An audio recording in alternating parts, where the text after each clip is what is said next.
Hello, everyone, and it's my both pleasure and opportunity to have some time with Deja Foxx, a young person, young woman that I met in Washington, D.C. when she came to visit with Planned Parenthood. The conversation was both very powerful and, for me, uh, indicated to me how deep the support for Planned Parenthood is across this country, but more importantly for Deja being from Tucson. Uh, and I thought it would be a good to introduce her to many of our friends across the country. Deja, welcome and thank you. Yeah, thank you for having me. One of the things that, as both a patient, a client, and by the way, when we met, but as a client, as a patient, the service is there. How you feel about them, and so that other people will know what those services are and what they have meant. And I think also, if I may, at the same time, on a personal level, what has Planned Parenthood meant to you? Right, so the services that Planned Parenthood offers are wide, and I think that's something that's lost on a lot of people. Personally, the services I received have surrounded birth control, and so when I was 15, I went there, and you've heard my story Yeah. already, but to share with those out there, when I was 15, I went, and I didn't have parents in my life, so it was a really difficult time for me, especially surrounding the time and all the decision making, and I felt left down by my by the sex ed in my school district, and so I ended up going to Planned Parenthood looking for birth control. And in doing that, I was able to find a place to ask my questions and a place that I was able to receive no copay birth control. And aside from that, there's other preventative services that Planned Parenthood provides to our community, including cancer screenings.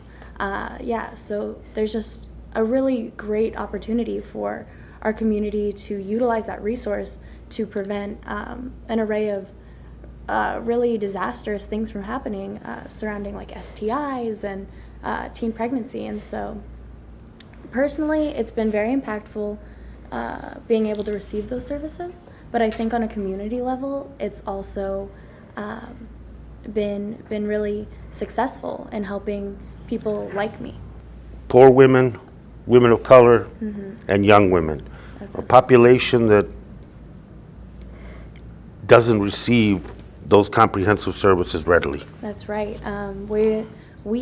I fit all of those descriptions, are the most affected by all of Planned Parenthood services. We're the ones who rely on Planned Parenthood, and we rely on the ACA as well. And so I think that it's really important to recognize who it is that's affected by Planned Parenthood, and those are young women, women from low-income backgrounds, and women of color.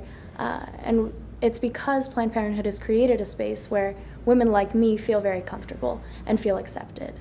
If they limit the access of women to Planned Parenthood by cutting out the reimbursement for Medicaid and by affecting Title X, Right. what is that going to do in terms of the women we were just talking about, but in terms of what has been an established health prerogative for women for Right. 50 years plus? So we've seen historic lows of teen pregnancy, and that's bound to change if the Senate passes this bill that's disastrous for women. I mean, it's the worst healthcare bill for women in a generation, and I think that is really, really says something, because it's my generation who will be affected, young women. And like you said, it's a savior for some. And for me, I can say the same thing. If it weren't for Planned Parenthood, I might not be pursuing my leadership. I might not be pursuing higher education, and I might not be pursuing the American dream. And so that's just, it Well, goes to say that Planned Parenthood, if defunded, the language that they use here, it would strip women of the opportunity to become the leaders of tomorrow. And so that's something that really hits me hard, because it easily could have been me without Planned Parenthood services that was not looking to pursue leadership, wasn't in DC, speaking to my members of Congress. And so I think really looking at the future, I think we need representatives who are more representative of young women, of women of color, of low-income women, and we can't have those representatives if we don't support policies that support them, support me. What do you say to those senators?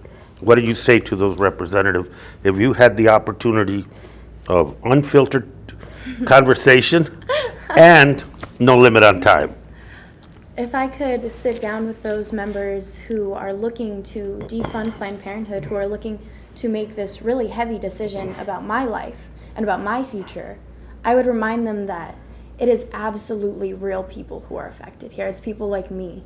It's people all around me, people in my community, people that I know, girls that I grew up with. And I think it's important to note that our futures are on the line here. And our voices matter, our stories matter, and I know that many of my representatives have chosen not to sit down with me, chosen not to listen to me, chosen not to hear my story, and I think that it's time that they do. I think it's time that they sit down with their constituents and really choose to represent us by hearing our voices.